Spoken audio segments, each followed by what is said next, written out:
तो ये कहानी शुरू होती है फ्रैंक मॉरिस से।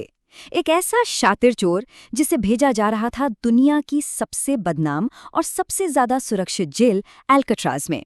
ये कोई मामूली जेल नहीं थी, ये एक द्वीप पर बना किला था जिसके बारे में एक ही बात मशहूर थी, यहाँ से भागना नामुमकिन है।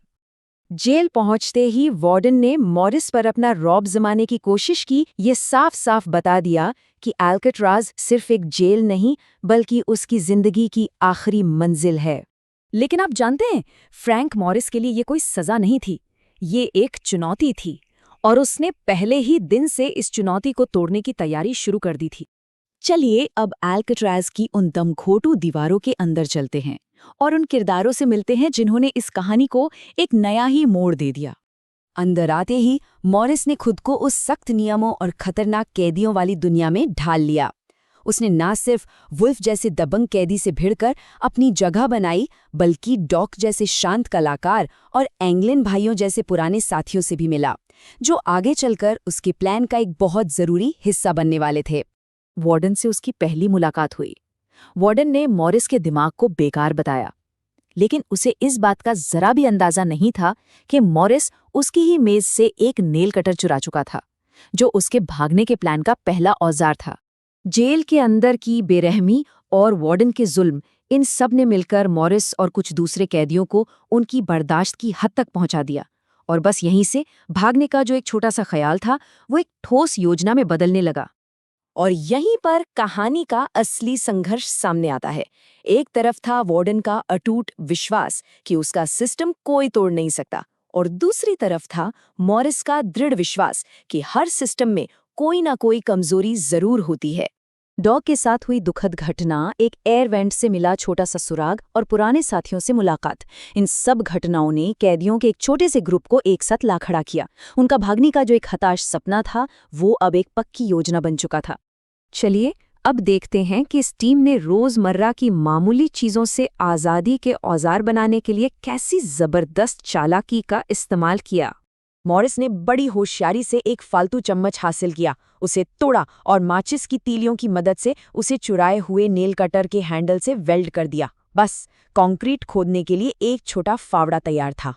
जॉन और क्लैरेंस एंगलिन, जो जेल की लॉन्ड्री में काम करते थे, उन्होंने एक एक करके 50 से ज्यादा रेनकोट चुराए और फिर उन्हें बड़ी मेहनत से गोंद से चिपकाकर एक नाव और लाइफ जैकेट बना ली। और सबसे कमाल की चीज, रात की गिनती के दौरान गार्ड को धोखा देने के लिए टीम ने साबुन और कंक्रीट की धूल मिलाकर बिल्कुल असली दिखने वाले सिर बनाए, उन्हें त्वचा के रंग से रंगा और जेल के नाई की दुकान से मिले असली बाल भी लगा दिए। तो औजार और नकली सिर तैयार थे। महीनों की मेहनत के बाद आखिरकार वो रात आ ही गई, अल्काट्राज से फरार होने की रात। ये एक ऐसी योजना थी जिसमें हर कदम पर खतरा था। अब सब कुछ टिका था महीनों की उस खुफिया मेहनत पर, सही टाइमिंग पर और इस उम्मीद पर कि उनके जुगाड़ से बनाए गए औजार दुनिया की सबसे मजबूत जेल की दीवारों को भेद पाएंगे। देखिए, ये कोई आसान काम नहीं था। ये एक जटिल 6 चरणों वाला ऑपरेशन था। अपनी कोठरी से निकलना, फिर पाइपों के सहारे छत पर चढ़ना और फिर सर्च लाइट से बचते हुए किनारे तक पहुंचना। एक भी गलती का मतलब था या तो पकड़े जाना या फिर मौत। लेकिन जैसे ही मॉरिस और एंगलिन भाई छत की ओर बढ़े, उनका चौथा साथी चार्ली डर के मारे अपनी कोठरी से बाहर ही नहीं निकल पाया और उसने अपनी आज़ादी का वो एक मौका हमेशा के लिए गंवा दिया। अगली सुबह एक ऐसा सच सामने आया जिस पर यकीन करना मुश्किल था। ये जेल के लिए एक बड़ा अपमान था और दुनिया के लिए एक कभी ना सुलझने वाली पहेली। सुबह की रूटीन गिनती उस वक्त सदमे में बदल गई जब गार्ड ने एक एक करके तीनों को जगाने की कोशिश की, और हर बार उसका हाथ एक नकली सिर से टकराया। जैसे ही मॉरिस का सिर जमीन पर गिरा, पूरी जेल में अलार्म बज उठा। 3 कैदी गायब थे। अपनी इज्जत बचाने की एक हताश कोशिश में वार्डन ने जोर देकर कहा कि भागने वाले ठंडे पानी में डूब गए, लेकिन कोई सबूत नहीं मिला, कोई लाश नहीं मिली, जो एक अलग ही कहानी बयां कर रही थी। इस एक फरारी ने अल्काट्राज के कभी न टूटने वाले मिथक को हमेशा के लिए चकनाचूर कर दिया। और जानते हैं क्या हुआ? ठीक 1 साल बाद इस कुख्यात जेल पर हमेशा के लिए ताला लगा दिया गया।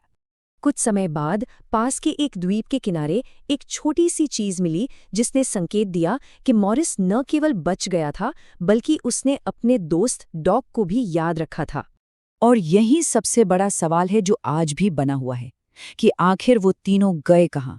और इसी सवाल ने इस साहसी फरारी को इतिहास के सबसे बड़े अनसुलझे रहस्यों में से एक बना दिया है।